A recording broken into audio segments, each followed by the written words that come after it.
Welcome to BRK news. So జుట్టు రాలే సమస్య అందరిలో చూస్తూ ఉంటాము. అయితే కొందరిలో జుట్టు కుచులు కుచులుగా రాలిపోతూ ఉంటుంది. ఇక రాలిన జుట్టు ప్లేస్లో అయితే అసలు జుట్టు రాని పరిస్థితి కూడా మనం చూస్తూ ఉంటాము.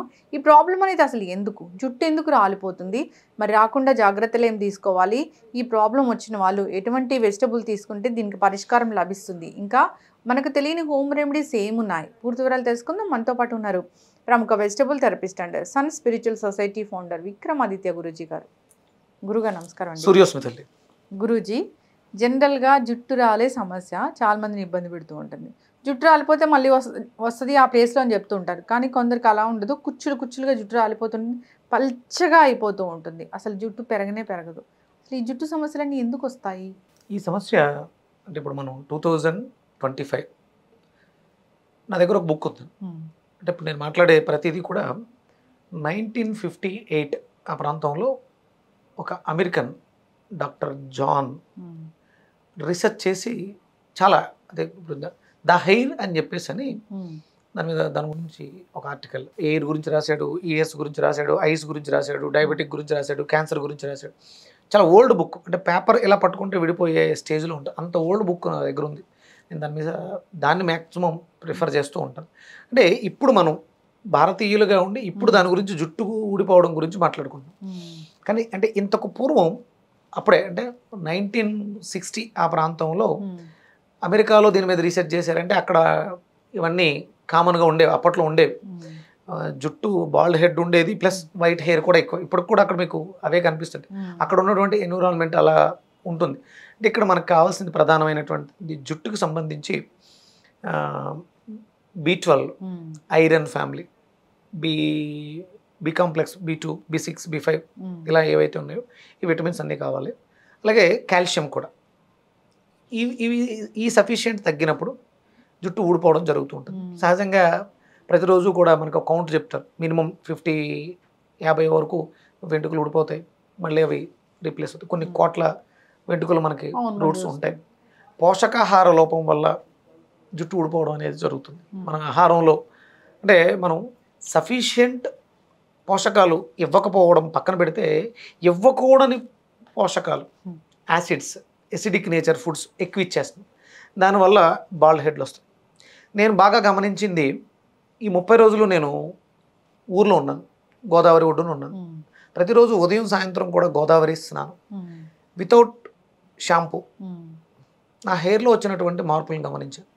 చాలా సాఫ్ట్గా అవటం, అంటే అది ఆల్కలైన్ వాటర్, ట్యాప్ వాటర్ కాదు, బోర్ వాటర్ కాదు. అంటే ఇక్కడ మన హైదరాబాద్లో అయితే మనం మంజీరా వాటర్ వాడతాం, దాంట్లో కెమికల్ మిక్స్ అవుతాయి కాబట్టి హెయిర్ డ్యామేజ్. అక్కడ ప్యూర్ నేచురల్ కాలువ, గోదావరిలో నీటితో ఉదయం సాయంత్రం 2 పూట్ల. అంటే మన స్నానం ఎప్పుడూ కూడా పూర్తిగా శరీరం మునగాలి, కాసేపు నానాలి. అది మనం ఇప్పుడు చెంబుతో పోసుకుంటే కొంత వేడిని పట్టుకుని వెళ్ళిపోతుంది. అంటే శరీరం లోపల ఉష్ణం తయారవుతూ ఉంటుంది, దాన్ని శాంతింప చేయాలి. రీసెంట్గా నేను నా దగ్గర ఒక ఓల్డ్ బుక్ ఒకటి స్టడీ చేస్తుంటే, ఆరోగ్యకరమైనటువంటి శిరోజాలు కావాలనుకున్న వాళ్ళు ఉదయం సాయంత్రం 2 పూట్ల తలస్నానం చేయాలి. తలస్నానం చేస్తే జుట్టు రాలేదమ్మా. అంటే మనం వాడే షాంపూల వల్ల జుట్టు రాలిపోతుంది. ఇప్పుడు డయాబెటిక్ పేషెంట్కి ఇంటర్నల్ ఆర్గాన్స్ కోల్పోతారు అంటారు. డయాబెటిక్ వల్ల కాదు, షుగర్ వ్యాధి వల్ల ఆర్గాన్స్ పోవు. షుగర్కి చేసేటువంటి ట్రీట్మెంట్ వల్ల, అందులో వాడేటువంటి పదార్థాల వల్ల, అందులో ఉండేటువంటి విషం వల్ల కిడ్నీ ఆర్గాన్స్ డ్యామేజ్ అవుతాయి తప్ప షుగర్ వచ్చిన వెంటనే ఆర్గాన్స్ ఎందుకు పోతే పోవు. అలాగే నువ్వు తలస్నానం చేయడం వల్ల జుట్టుకి ఎలాంటి ప్రమాదం ఉండదు. నువ్వు వాడేటువంటి షాంపూ, కెమికల్ బేస్డ్ ఐటమ్స్ వల్ల జుట్టు డ్యామేజ్ అవుతుంది. ఇప్పుడు నేను రెగ్యులర్గా మార్నింగ్ ఈవినింగ్ 2 times స్నానం చేస్తాను. నా హెయిర్ బాగుంటుంది. అంటే కలర్ ఒక్కటి మనం న్యాచురల్ కాదు, మనం రెగ్యులర్గా మీరు చెప్తారు ఒక ఫార్ములా ఉంటుంది. నేను అంటే దానికోసం స్టడీ చేస్తూ ఇప్పుడు ఒక ఫార్ములాని తయారు చేశాను. ఆర్చర్, ఎక్కువ పెట్టిన బాణం అని ఆర్చర్. నిన్న ల్యాబ్కి ఇచ్చాను, వెంటా ల్యాబ్స్లో టెస్ట్ చేస్తున్నాను. అంటే ఇందులో పోషకాలు ఏమున్నాయి, హెయిర్కి కావాల్సినటువంటి న్యూట్రిషన్ వాల్యూస్. అంటే నేను ఈ ప్రోడక్ట్లో విటమిన్ డి ఉంది, విటమిన్ సి ఉంది, కాల్షియం ఉంది, ఐరన్ ఉంది, జింక్ ఉంది, ఇవన్నీ చెప్తున్నాను. ఇవి ఏ రేషియోలో ఉన్నాయి, 100 grams పౌడర్లో ఇవన్నీ ఎంతెంత ఉన్నాయి, ఈ రిపోర్ట్ వస్తుంది. అంటే నేను వాడుతున్నాను, నా హెయిర్లో వచ్చినటువంటి, అంటే సహజంగా నా హెయిర్ చాలా బాగుంటుంది, నేను మెయింటైన్ చేస్తుంటాను. రెగ్యులర్గా ఆముదం రాస్తాను, కొబ్బరి నూనె రాస్తాను, నువ్వుల నూనె రాస్తాను, మస్టర్డ్ ఆయిల్ రాస్తాను, చాలా రకాల ప్రయోగాలు చేసి నా దగ్గర నెంబర్ ఆఫ్ అరోమా ఆయిల్స్ ఉంటాయి. వీటి మీద నేను ఎక్కువ రెగ్యులర్గా ప్రయోగాలు చేస్తూ ఉంటాను. నా హెయిర్ బాగుంటుంది. కలర్ కోసం చేసే దాంట్లో ఇప్పుడు నాకు 100% అంటే డెఫిషియన్సీ యాసిడ్స్ కావాలి, కొన్ని amino acids hair colour replace అవ్వడానికి అవకాశం ఉంది. వాటి మీద రీసెర్చ్ జరుగుతుంది. ఒక వెజిటేబుల్ని న్యాచురల్ ప్రోడక్ట్ని మనం దానికి వాడుకోవడానికి అవకాశం ఉంది. ఇప్పుడు దానికి తగ్గట్టుగా నాకు B12 ఎక్సెస్ ఆఫ్ అంటే రొటీన్ లైఫ్కి కావాల్సిన దానికన్నా ఎక్కువగా B12 కావాలి, దొరికింది. విటమిన్ D కావాలి, దొరికింది. న్యాచురల్ ఫుడ్ ప్రోడక్ట్లోనే దాన్ని ఎక్స్ట్రాక్ట్ చేసి ఒక ప్రోడక్ట్ తయారు చేసుకున్నాను, వాడుతున్నాను, మంచి రిజల్ట్స్ వచ్చింది. ఇప్పుడు దీన్ని ల్యాబ్కి పంపించాం. మనకి సైంటిఫిక్గా కూడా ల్యాబ్ రిపోర్ట్ వస్తే దాన్ని వాడుకోవచ్చు. మీ ఇంట్లో ఐరన్ ఫ్యామిలీ అంటే మీరు పాలు తాగుతున్నారు, ఐరన్ బాండీలో పాలు కాయండి. పెరుగు ఐరన్ బాండీలో కాసినటువంటి పాలను తోడుపెట్టండి. ఇనుపు అందులో ఐరన్ యాడ్ అవుతుంది ఎక్సెస్. ఇప్పుడు మనకి అంటే ఆయుర్వేదంలో పుటం పట్టడం ఉంటుందమ్మా. బంగారపు పాత్రలో పాలు కాస్తే దానికి కొంత బంగారం యాడ్ అవుతుంది. సిల్వర్ దాంట్లో కాస్తే సిల్వర్, చంద్రుడి యొక్క శక్తి పెరుగుతుంది. మనకి చూడండి వెండి పళ్ళాల్లో బంగారు పువ్వును పెడతాం. అది తినడం వల్ల సహజంగా బంగారపు రేకుల్ని పలచగా చేసుకుని ఉల్లిపొరలా చేసుకుని అన్నం మీద వేస్తే కరిగిపోతాయి, అంత పలచగా చేస్తారు. అంటే బంగారం అనే ధాతువు మనకు అవసరం. అలా ఇక్కడ మనకి ఐరన్ అవసరం. Iron family, B complex family, B6, B12, B2, B12 ఇలాంటివన్నీ కావాలి. అది ఐరన్ బాండీలో పాలు కాయటం వల్ల ఆ పాలలో కాల్షియంతో పాటు ఐరన్ ఏర్పడుతుంది. అలాగే మనం బెల్లాన్ని విరివిగా వాడాలి. అలాగే కాల్షియం కోసం, విటమిన్ D కోసం నువ్వులు, కొబ్బరి ఇవన్నీ కూడా ఎక్కువగా తీసుకోవడం వల్ల జుట్టు పోషకం పెరుగుతుంది. అలాగే కెమికల్స్ వాడకూడదు. శాస్త్రీయంగా సీకాకాయ వాష్ చేసుకోవడానికి వాడుకోవాలి. మార్నింగ్ కుంకుడి కాయలతో కానీ సీకాకాయతో కానీ వాష్ చేసుకుని ఈవినింగ్ మాత్రం ప్లెయిన్ వాటర్తో, నార్మల్ వాటర్తో, ప్లెయిన్ వాటర్తో శుభ్రంగా తలంతా బాగా తడిచేలా, అంటే లోపల నుంచి వచ్చినటువంటి యాసిడ్స్, ఎక్సెస్ ఆఫ్ హీట్ కానీ యాసిడ్స్ కానీ ఇవన్నీ కూడా క్లీన్ చేసేస్తే నైట్ హెయిర్ ఆక్సిజన్ బాగా తీసుకుంటుంది. నిద్రలో అవన్నీ ఏదైతే కోల్పోయిందో అవన్నీ తీసుకుంటుంది. నా ఈవినింగ్ సెకండ్ టైం స్నానం అంటే కాలువతో మొదలు పెట్టాను కదా, ఆ హెయిర్లో వచ్చినటువంటి మార్పుని గమనించాను. ఇప్పుడు ఇక్కడ కూడా కంటిన్యూ చేస్తున్నాను. ఆ స్మూత్నెస్ పెరిగింది, ఆ హెల్దీనెస్, లైట్నెస్, ఒక పఫీనెస్, చాలా స్మూత్గా ఉంటుందమ్మా హెయిర్. మనం అంటే బయటకు వెళ్ళినా కూడా జుట్టు ఎక్కడ కూడా డ్యామేజ్ అవ్వకుండా చూడడానికి ఒక అద్భుతమైనటువంటి గ్లోతో. ఇది పర్సనల్గా నేను ఎక్స్పీరియన్స్ పొందుతున్నాను. నేను ఏదో బుక్లో చదివి మీకేం చెప్పట్లే. ఇంకొకటి, నేను వెజిటేబుల్ థెరపిస్ట్ని అనిపించుకోవడానికి నేను దీంట్లో డిప్లొమా చేస్తున్నాను. దీనికి మాస్టర్స్ చేసి దీనికి అథెంటికేషన్ తీసుకురావాలి.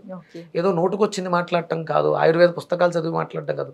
నేను వేదం నేర్చుకుంటున్నాను. నేను వేదిక్ స్కాలర్ని, ఒక యూనివర్సిటీలో జాయిన్ అయ్యి, అంటే ఆయుర్వేదం వైద్యుని అనిపించుకోవాలంటే ఆయుర్వేదం ఒకటే చేస్తారు కాదు, నేను వేదమే నేర్చుకుంటున్నాను. అందులో అనాటమీ వస్తుంది, A to Z వస్తుంది. అందులో మనం వాడే ద్రవ్యాలు, వాటి గుణగణాలు, సైంటిఫిక్. నేను రీసెర్చ్, అది నేను చేరిన యూనివర్సిటీ, నాకు ఇది 5 ఏళ్ల కోర్సు. దీని మీద నేను వెజిటేబుల్స్ అద్భుతమైనటువంటి ప్రయోజనాలు చూపిస్తున్నాను. అందుకని ప్రతిదానికి అథెంటికేషన్ ఉంది. ఎవరో విక్రమాదిత్య ఏదో చెప్పేస్తున్నాడు, దానికి ఎంతవరకు ప్రామాణికం? 100% ప్రమాణం, వేద ప్రమాణం ఉంది. అందుకని ఏంటంటే నమ్మకం. మనకు తెలిసినటువంటి పదార్థాలు, కొబ్బరికాయ మనకు తెలుసు, నువ్వులు మనకు తెలుసు, పప్పాయి మనకు తెలుసు, దొండకాయ మనకు తెలుసు, క్యారెట్ మనకు తెలుసు. ఇవే మనకి ఔషధాలు ఎలా అవుతాయి అనేది మన రీసెర్చ్. కానీ జుట్టును కాపాడుకోవాలనుకున్న వాళ్ళు ముందు ఫస్ట్ నీట్నెస్, 2 times వాష్ చేయండి. 1 time కెమికల్ లేని న్యాచురల్ కుంకుడుకాయ, సీకాకాయలతో వాష్ చేయండి. ఈవినింగ్ చల్లటి నీళ్ళు, ఎంత చల్లగా ఉంటే అంత మంచిది. నేను ఒక్కొక్కసారి ఫ్రిడ్జ్ నీళ్ళతో కూడా, ఫ్రిడ్జ్లో వాటర్ పెట్టి ఆ చల్లటి నీళ్ళు, మీరు చూడండి హిమాలయ ప్రాంతాల్లో అంత చలిలో వాళ్ళు తలకి ఏమి రాస్తున్నారని ఓడలు కట్టేసి జుట్టు అంత పెరుగుతుంది. అంటే హిమాలయాల్లో సంచరించేటువంటి యానిమల్స్ కూడా విపరీతంగా జుట్టు పెరుగుతుంది. అంటే చల్లదనం నుంచి రక్షణ కోసం. అంటే జుట్టు ఊడిపోతుందంటే మీ బాడీలో హీట్ పెరుగుతుంది.